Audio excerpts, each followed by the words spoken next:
Press TV. Sa panahon ngayon talaga, hindi maiwasan na hindi ka ma-depress, hindi ka ma-stress sa buhay na ito. Ang daming pumapasok ng mga problema sa buhay natin. Tulad ng pag-cheat, sa pag-cheat o panluloko ng asawa natin sa atin.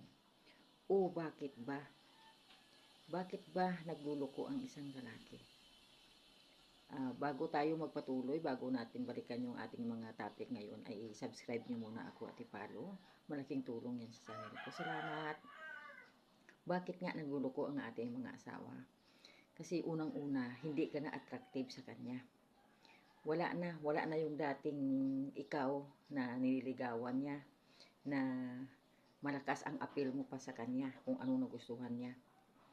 Wala na yung dating asawa niya na nagustuhan niya kasi unang-una baka na nagpabaya ka na.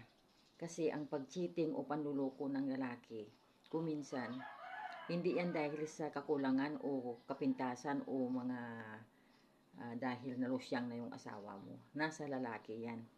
Ang cheating o panluloko sa asawa ay isang bagay na talagang hindi yan disgrasya, hindi yan pinilit, hindi yan nagkamali ka lang o nalasing ka, hindi yan katwiran. Talagang ang pag-cheating o panluloko sa asawa, talagang sinasadya mo. Sinadya mo yan dahil sa gusto mo, dahil sa minahal mo, dahil sa plano mo na talagang nandoon mo nakita sa babae ang hindi mo makita sa asawa mo. Kaya nangyayari ang mga cheating o panluloko sa asawa.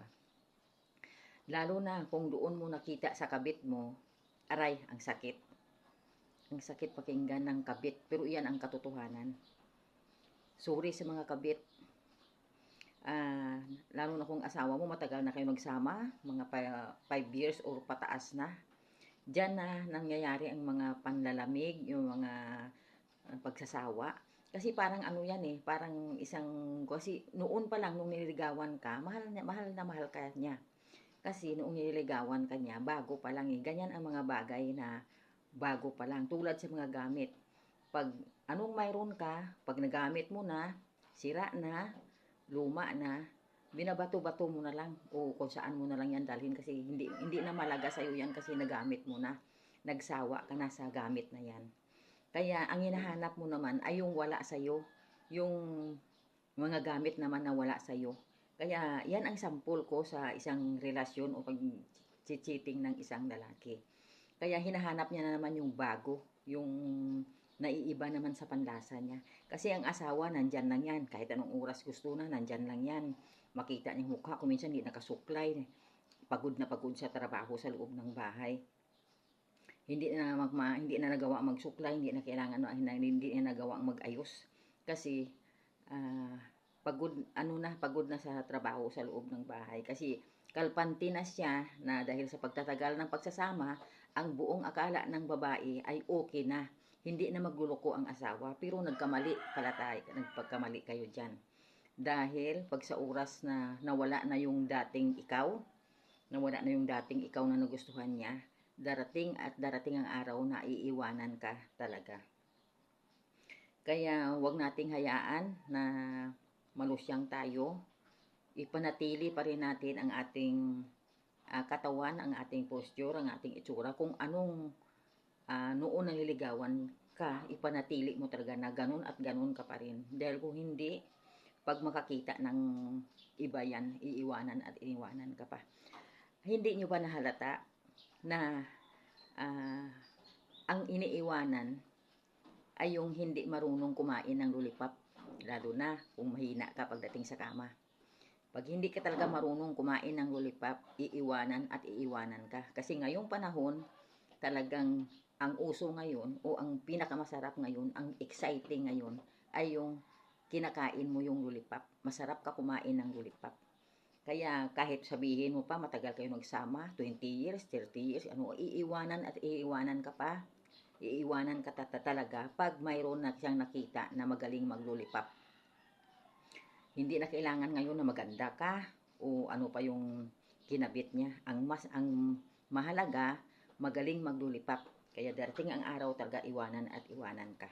Kaya anong dapat gawin? Anong dapat gawin kung nag-cheat na o niloko ka na ng asawa mo? Wala kang dapat gawin kundi tumahimik ka. Tumahimik ka na lang. Ano gagawin mo? Aagawin, habulin mo siya, bantayan mo siya, mapapagod ka. At pag ipakita mo sa kanya na parang takot ka na mawala siya, lalong tumataas ang ego ng lalaki, lalong tumataas ang pride niya o ang kalakasan sa katawan niya na hahaha, hindi mo pala kayang iwanan ako. Kaya kuminsan, sinisikap mo na hindi masira ang pagsasama ninyo, ang relasyon ninyo. Pero para sa kanya, pag sa oras na talagang nakadesisyon na siya na iwanan ka, wala na yan. Kahit punuin mo pa ng gamit ang loob ng bahay mo, kahit marami pa kayong napundar sa buhay ninyo. Di ba yung mga iba, nakapundar na ng bahay, nakabili na ng sakyan, iniiwan pa rin. Kasi talagang iba ang nabibigay ng magaling talaga sa kama kaysa ikaw malamig na. Kaya wala nang pag-asa na may balik mo pa yan. Ibigay mo na. Pag mga ganyan nag-cheat na siya at mahal niya na yung babae niya o yung kabit niya, ibigay mo na, i-donate mo na. Kasi wala ka nang magawa diyan. Kahit anong gagawin mo diyan, lulusot at lulusot pa rin yan. Kahit anong bantay mo. Kahit anong bantay mo diyan, gagawa at gagawa pa rin ng paraan yan na para maka-alpas yan o para makatakas sa'yo yan. Kung pinipigilan mo, mas lalo lang na mas lalo lang na nagpupumiglas yan na gustong makaalpas sa'yo. Kasi iba ang feeling, iba ang dating ng kabit kaysa asawa. Iba ang dating talaga ng kabit. Ang kabit talaga, lalo na kung may asawa rin yung babae na hindi sila pwede magkita kahit anong oras na gusto nila. Naku, powerful yan. Talagang ang pagnanasa nila sa bawat isa ay inabot na 100% one. Yan ang sasabihin natin. Kaya wala kang dapat gawin, kundi i-donate mo na, ibigay mo na. Ibigay mo na ang basura na kung anong mayroon ka.